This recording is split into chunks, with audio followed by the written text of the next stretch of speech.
even though businesses forecast and have processes and forecast categories and deal inspection and manager intervention, at the end of the day, more than 80% of the companies in 2023, I believe this was, missed, or the last 2 years, they've missed their forecast.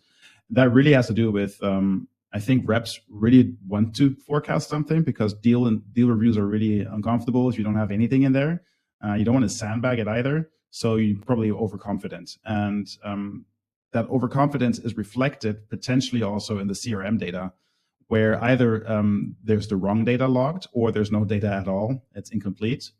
And there needs to be something to enable an organization. So from the manager perspective, RevOps perspective, sales operations perspective, and also sales rep perspective, to help streamline that process so that they end up on being able to call their numbers, have a forecast that's more confident and realistic.